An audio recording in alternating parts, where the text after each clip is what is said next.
Olá, bem-vindos a mais uma Viagem na História. E hoje nós vamos viajar pelo nosso álbum de viagem na história.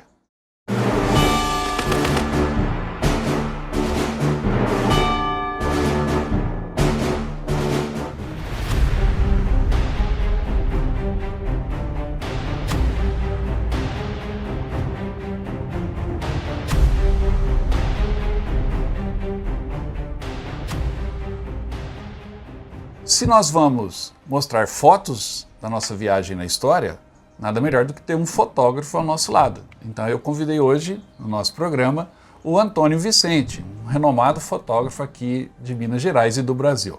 Antônio, um prazer te receber aqui no nosso estúdio. Prazer é meu, Mariano, estar participando de você nessa viagem na história aí, né?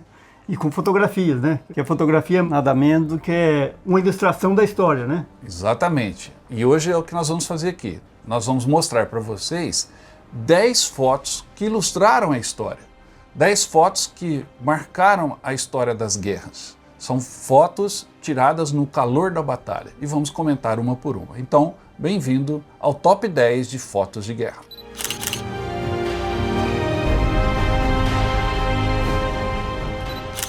É óbvio que durante a guerra, a Segunda Guerra, a Guerra do Vietnã, a Primeira Guerra, a Guerra do Afeganistão, os exércitos sempre levavam fotógrafos com o objetivo de registrar o calor da batalha e também de usar as fotos como propaganda. Com o crescimento da imprensa e do fotojornalismo, os fotógrafos ficaram mais independentes, trabalhando para veículos e não para os exércitos. Com isso, a fotografia passou a ter um peso maior, uma importância maior nos destinos da opinião pública a respeito do conflito. Então, a foto é também uma arma usada durante a guerra. Um exemplo disso é a primeira foto do nosso Top 10 aqui, que é a foto tirada em 1940 pelo fotógrafo canadense Claude Detloff, que recebeu o nome de Espere por mim, papai. Uma foto singela, que mostra o menino despedindo do seu pai que vai para a guerra. Essa foto correu o mundo, saiu na capa dos principais jornais, principalmente na América do Norte, e teve uma consequência também no futuro. Antônio, o fotógrafo Detloff foi muito feliz ao registrar aquele momento, né? Mariano, essa foto nos traz muita emoção, né? Principalmente quem é pai. Imagina você sendo um pai e seu filho acompanhando você está indo para a guerra e seu filho acompanhando você.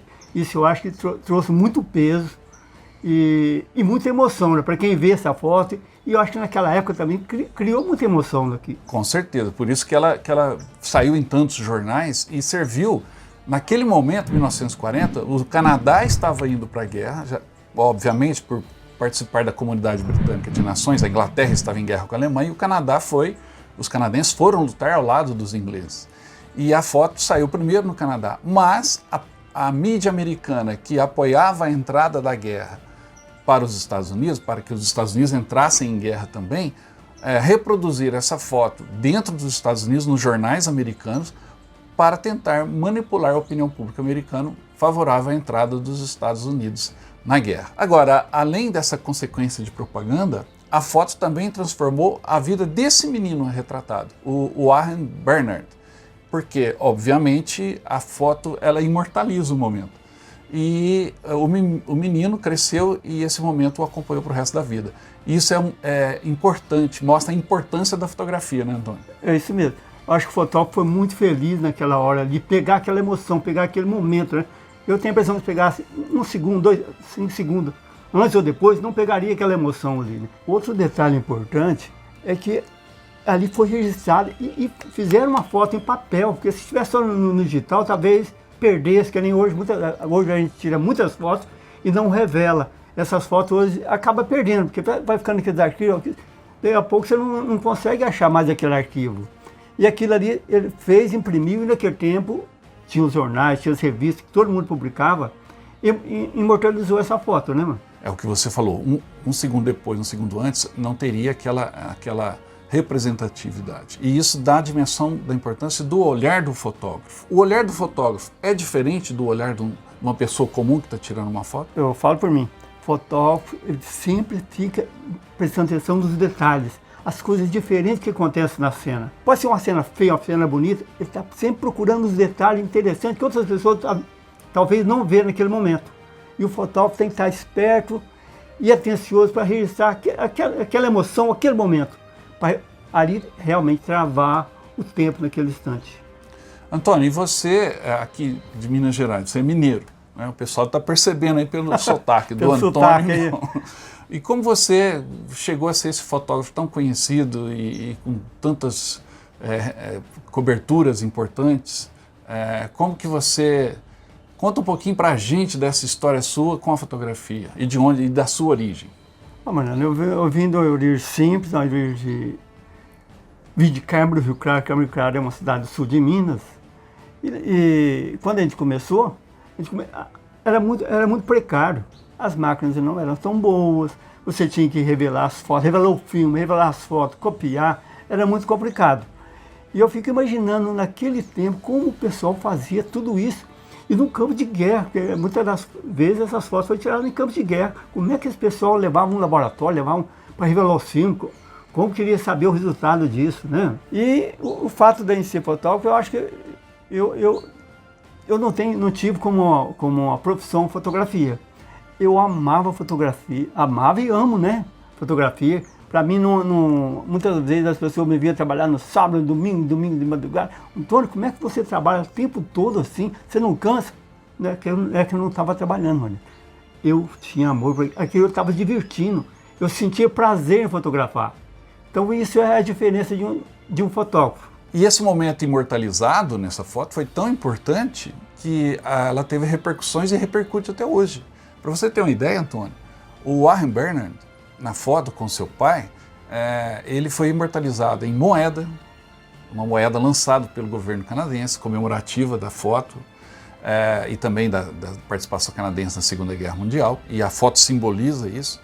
Também foi lançado um selo que é usado até hoje no Canadá. O Bernard, o menino, foi recebido depois pelo presidente do Canadá, pela rainha da Inglaterra. Para ele trouxe uma consequência, né? Isso dá a dimensão dessa foto, né, Antônio? E por isso que eu falo, registrar aquele momento, aquela emoção é muito importante. Com certeza, porque além da consequência política da foto e de propaganda, também teve a consequência pessoal para o Warren Bernard. A única coisa que não foi tão legal assim foi que depois o pai voltou da guerra, ao final da Segunda Guerra Mundial, o filho já estava distante, 5 anos do pai, o filho já tinha crescido, mas ele se separou da mãe, né? Então, naquele momento ali que aparecem os três, talvez tenha sido um dos últimos momentos dos três, pai, mãe e filho juntos ali, pelos destinos da vida. Mas a foto ficou aí guardada na memória de todos, tanto é que nós estamos aqui falando novamente de Warren Bernard, seu pai. Existem outras fotos de soldados voltando, tanto fotos da Segunda Guerra Mundial, fotos do Afeganistão, das guerras mais atuais. O reencontro de pais e filhos após a separação por conta de guerra é sempre muito emocionante. E os fotógrafos sabem disso, estão sempre ali registrando.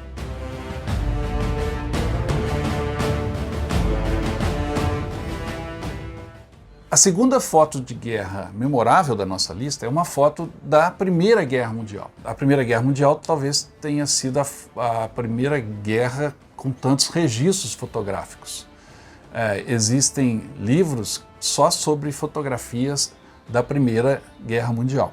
Como uma guerra muito registrada, tem muitos livros sobre as fotos da Primeira Guerra Mundial. Esse é um deles, um livro muito bonito que eu comprei em Ypres, no campo de batalha, no museu da Batalha de Ypres. É um livro fantástico, mas a foto que simboliza a Primeira Guerra Mundial aqui na nossa lista é uma foto muito famosa de um fotógrafo australiano chamado Frank Hurley. Frank Hurley trabalhou nas trincheiras da Primeira Guerra, junto com o exército australiano, registrando a participação australiana no conflito, e tirou muitas fotos. E ele foi acusado depois de manipular as fotos, porque ele fazia montagens, composição. Ele tirava uma foto, outra e sobrepunha e fazia um plano mais amplo da guerra. Mas, para mim, é um dos maiores documentos da Primeira Guerra, as fotos do Frank Hurley, mesmo as fotos montadas como essa que vocês estão vendo.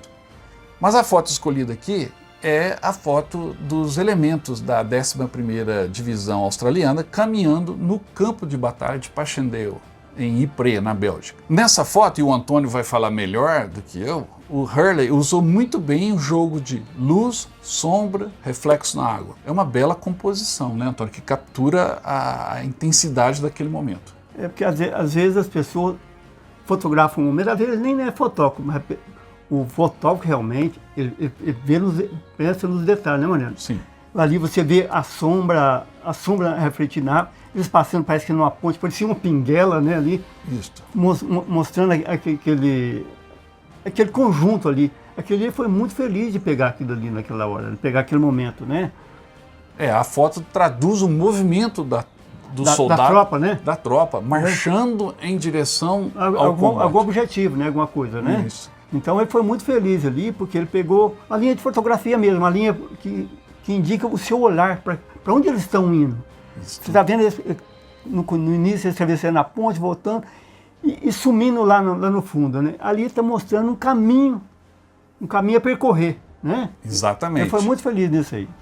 E essa foto, ela foi imitada muito. É imitada no cinema, no Band of Brothers, por exemplo, tem uma cena que eles estão caminhando com o horizonte atrás e você vê a sombra se movendo, como você disse, e não estão tão nítidos, mas dão a noção do conjunto e do objetivo. Essa foto original é de Frank Hurley, tirada na Primeira Guerra Mundial.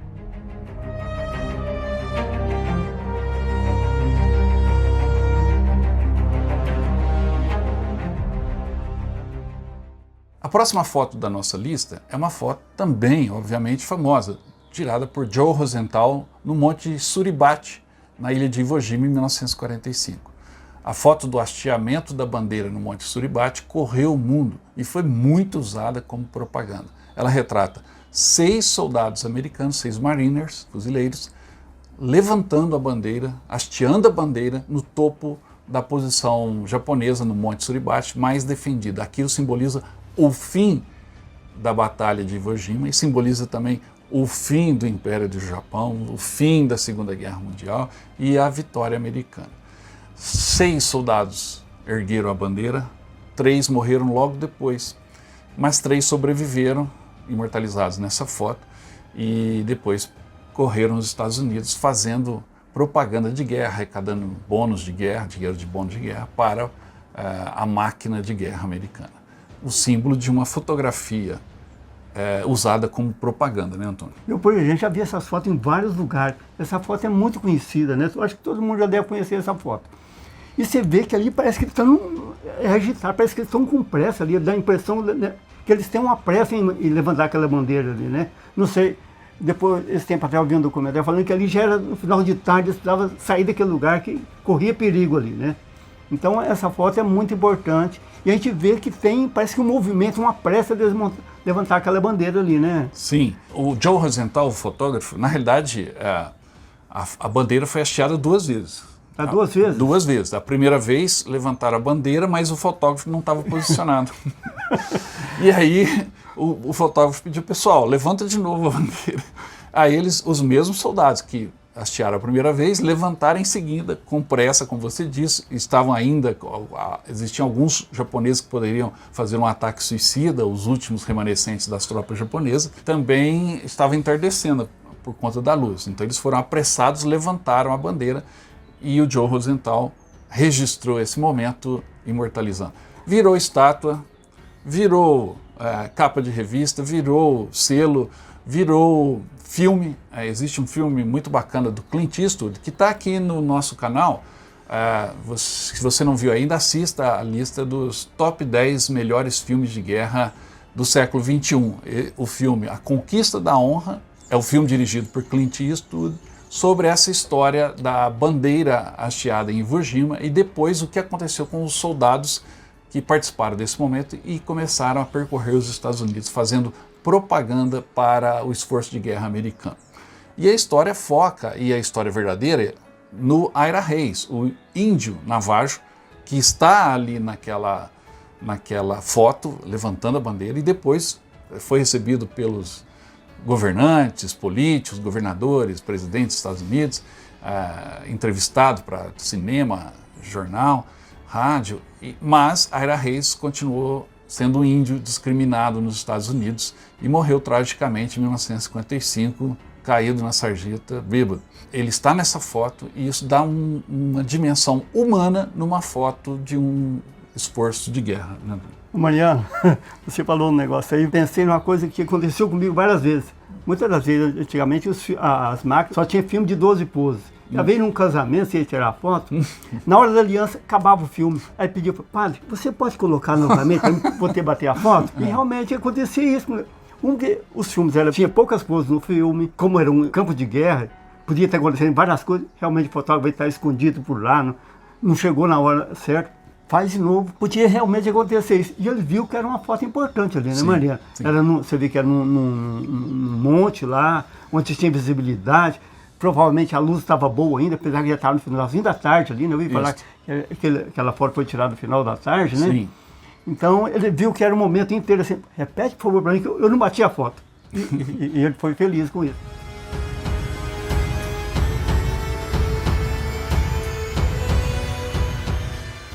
Agora, essa foto de Iwo Jima que a gente acabou de ver, Antônio, ela também foi imitada durante a guerra, mas imitada pelos soviéticos, pelos russos, quando chegaram a Berlim e fizeram questão de ter a sua versão soviética do hasteamento da bandeira. Os soldados soviéticos tomaram Reichstag, a sede do parlamento alemão, que simboliza o poder alemão, subiram ao topo, a cúpula do Reichstag, e hastearam a bandeira da União Soviética, a bandeira vermelha, sobre os escombros de Berlim. Naquele momento, o fotógrafo Yevgeny Kaldei, um fotógrafo obviamente oficial do Exército Vermelho, registrou o momento, capturou aquele momento em que os soldados soviéticos hasteavam essa bandeira. A foto ficou icônica também, correu o mundo, também é usada até hoje. Se você pega um livro de história que fala sobre a Segunda Guerra, livro de segundo grau, primeiro grau, a foto está lá do soldado soviético hasteando a bandeira.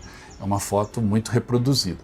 E o contraste da bandeira vermelha, a vitória, e ao fundo a Berlim toda destruída, também é muito significativo. Mariano, essa foto é muito importante também e bonita de se ver, né? Apesar de falar que isso é bonito de ver um negócio de guerra, é meio de contraste. Mas ver aquela bandeira e aquele fundo todo destruído, aqui parece que realça a bandeira, realça o poder da União Soviética naquela época, né? Com certeza, o Exército Vermelho foi a principal força que fez oposição ao regime nazista. Foram agredidos inicialmente, quando Hitler invadiu a Rússia, mas deram o troco e chegaram a Berlim, e a foto registra isso. Agora, como toda foto de propaganda, ela foi manipulada. Houve uma repetição também, os soldados colocaram a bandeira várias vezes até que o Yevgeny consegue fazer a foto com uma máquina Leica, uma máquina simples, né, Antônio? Apesar de tudo, ainda houve um defeito quando a foto foi publicada. Um dos soldados está com 2 relógios de pulso tentando colocar a bandeira. E por que essa foto tem esse defeito? Porque os relógios eram relógios que os soviéticos tiravam dos alemães ou presos, capturados ou mortos. E depois a foto foi manipulada e foi divulgada novamente sem os relógios no pulso do soldado. Prova de que a foto é um instrumento de propaganda. Realmente é uma foto impactante, né? Mostrando aquela bandeira e aquele cenário, né? Aquele cenário é triste, né, Mariano? Muito triste. Tudo de destruição e aquela bandeira tremulando ali. Para os soviéticos que tinham praticamente vencido a guerra naquela época, para eles foi uma propaganda de guerra, né? Sim. Então acho que eles usaram muito essa foto aí, né? A foto foi muito usada depois.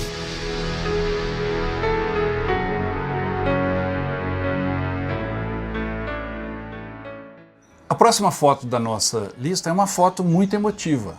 É a foto tirada pela fotógrafa Toni Frizel, uma fotógrafa britânica, em Londres, em 1945. O menino da foto acaba de chegar em casa e a sua casa está destruída, foi atingido por uma bomba V2, uma bomba voadora alemã, e os seus pais faleceram. Então ele senta na porta de casa com esse olhar perdido. E a fotógrafa Toni Frizel consegue capturar esse momento.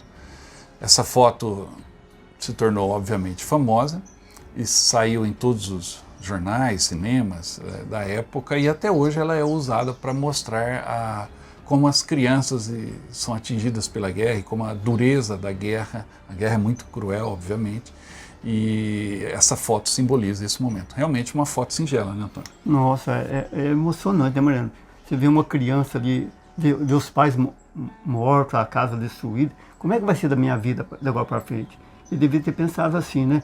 E você vê que ele está com o olho muito regalado. E outro detalhe, eu achei que podia estar chorando, né? Mas naquele tempo a guerra era tão cruel que as pessoas ficavam duras para isso, né, Mariano? Mesmo as crianças tinham uma resistência. Mesmo as crianças tinham resistência, né? Ele podia estar, fosse uma criança normal, podia estar chorando, escabelando lá. E ele não. Ele parece que ele está firme, assustado, mas está firme ali, né? Isso. Se fosse na Itália, talvez a criança estaria chorando, estaria aos prantos, né? O italiano é mais quente, né? O inglês é mais contido. E existem muitas fotos icônicas da Blitz em Londres, né? Com fotos da igreja de São Paulo em chamas, foto dos londrinos indo na biblioteca com a biblioteca totalmente destruída e outras fotos. Mas essa foto simboliza tudo que aconteceu em Londres durante a Segunda Guerra e como a cidade foi muito atingida.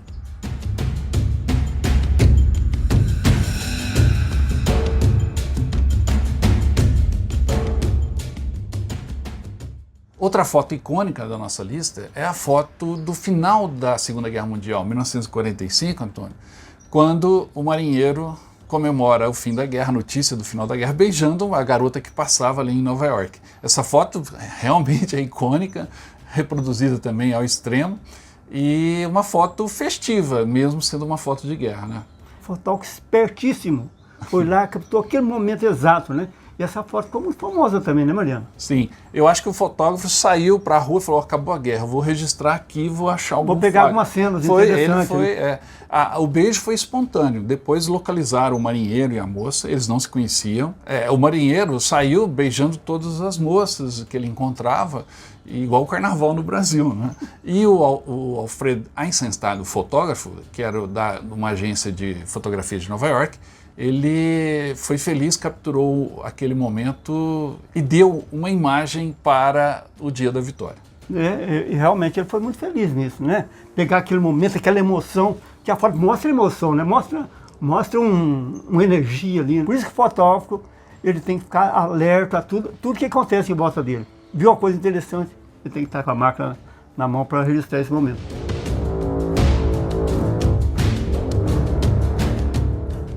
Embora as fotos sejam usadas, como essas que a gente está vendo, como propaganda a favor do exército, do fotógrafo daquele país que tirou a foto, existem momentos também, e aí começamos a ver a importância do fotógrafo independente de guerra, em que a foto choca a opinião pública e abrevia o desfecho do conflito. Essa foto, tirada pelo sul-vietnamita Nick Ut, abreviou a Guerra do Vietnã, porque ela é extremamente impactante. A foto da garota em chamas em 1972. Realmente uma foto chocante, né, Antônio? Realmente, Mariano, essa foto é muito impactante, né? Você vê a menina nua, correndo ali, parece que o outro menino na frente acabou. É uma emoção muito grande aquilo, né? Para quem vê aquilo lá, causa muito impacto, né? Eu já vi um filme sobre aquela foto lá, você vê que no filme não tem tanta emoção, mas a fotografia, sim, a fotografia causa um espanto quem vê essa foto, né? O filme em movimento, porque tem uma filmagem também, não é tão impactante como a foto congelada e como você realçou, as expressões. A menina foi atingida por uma bomba de napalm, que é a gasolina líquida, e ela está em chamas, seu corpo recebeu muitas queimaduras e a dor que ela sente naquele momento, e o medo, e os seus irmãos, seus vizinhos correndo da aldeia em chamas, que foi atacada pelos aviões americanos, isso tudo causou um movimento dentro do próprio Estados Unidos e fortaleceu o movimento anti-guerra, tentando abreviar, pôr um fim da participação americana no conflito do Vietnã. A menina sobreviveu, foi para os Estados Unidos, recebeu cidadania americana, foi operada inúmeras vezes, depois ela criou uma fundação para auxiliar crianças vítimas de guerra, ou seja, o desfecho não foi tão trágico, mas a foto é impressionante. Agora, uma foto pode ser tirada até por turista, com uma máquina comum, com um celular, e ela pode causar um impacto, né? É o caso dessa próxima foto, que mostra as paredes internas da câmara de gás, de uma das câmaras de gás de Auschwitz, na Polônia. E você vê as paredes arranhadas pelo desespero dos judeus que ali foram colocados e quando se liga o gás, e aí vem o desespero para fugir daquele lugar macabro. É uma foto que não precisa de muitas palavras para ser explicada, né, Antônio?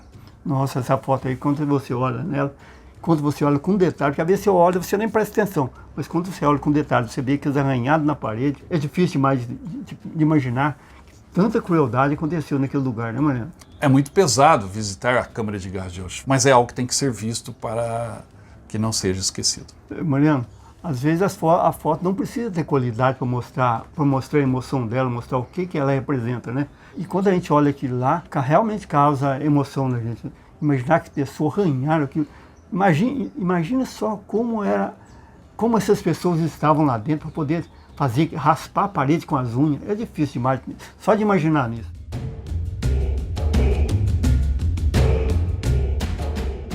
Nossa lista está quase completa, faltam 2 fotos. E essas 2 fotos são do mesmo fotógrafo, Robert Capa. Robert Capa é um imigrante húngaro que veio para os Estados Unidos e ali se estabeleceu como fotógrafo.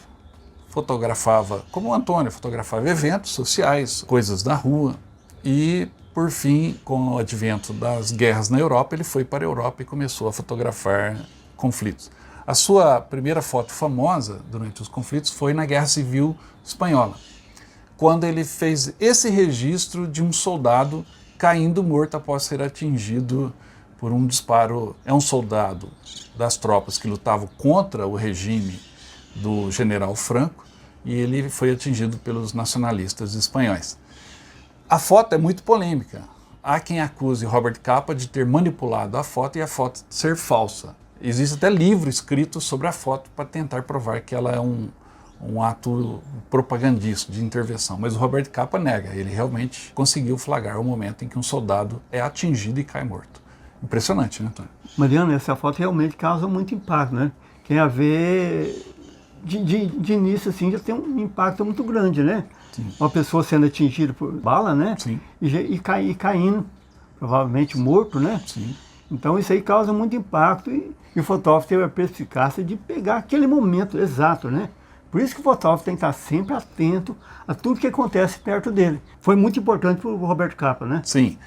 A partir dali, o Capa passou a ser buscado pelas principais agências. Ele fundou a agência Magnum, junto com outros fotógrafos, e buscaram a independência sempre atuando em campos de batalha. O Robert Capa é o maior nome do fotojornalismo de guerra. Tanto é que ele faleceu, ele morreu num campo de batalha na Indochina ao pisar numa mina. Ele estava tirando fotos, essa aí é uma das últimas fotos a última foto que ele tirou. Logo em seguida ele pisou numa mina e a mina explodiu e ele perdeu a vida nesse terrível acidente na Indochina. Mas, antes disso, ele participou também, além da Guerra Civil Espanhola, da Segunda Guerra Mundial, onde fez muitas fotos representativas, fotos que capturavam desde um momento mais íntimo, mais pessoal ali, seja de soldado ou seja da população, ou fotos de batalhas. No dia D, ele foi o único fotógrafo presente no desembarque nas praias de Omaha. Ser fotógrafo de guerra não deve ser brincadeira, né? Você está ali na fogo cruzado ali, você tem que estar andando no meio de tantas balas correndo para lá e para cá. Ser fotógrafo de guerra não é brincadeira, não. A propósito do desembarque do dia D e da presença de Robert Capa nesse desembarque, nós temos essa foto que é a 10ª, a última da nossa lista, que é a foto do soldado que luta para sobreviver já na praia, ainda coberto de água, tentando não se afogar e não ser atingido pelas balas dos alemães, que vocês sabem, o desembarque do dia D na praia de Omaha foi um desembarque terrível. E o Robert Capa desembarcou junto com as tropas. Ele estava numa lancha de desembarque e viu dezenas de soldados morrerem ao seu lado. Ele se protegeu, assim como muitos soldados, em crateras, em obstáculos, quase foi atingido e fotografou. Tirou 105 fotos em 3 rolos de filme. E ele tirou 105 fotos no desembarque Ele desceu na primeira onda, tirou as fotos e já voltou na hora que a lancha estava levando os feridos, os primeiros feridos americanos. Ele pulou numa lancha e voltou, não quis ficar lá mais de jeito nenhum. E quando ele chegou em Londres, voltou para Londres, foi recebido, todo mundo queria notícias, saber o que estava acontecendo, na época você não tinha as notícias, né? E ele mandou o filme para revelar. Sabe o que aconteceu, Antônio? Não, o que aconteceu, mano? Os 3 rolos, o rapaz que estava fazendo a revelação dos 3 filmes ficou nervoso e deixou a exposição em tempo maior.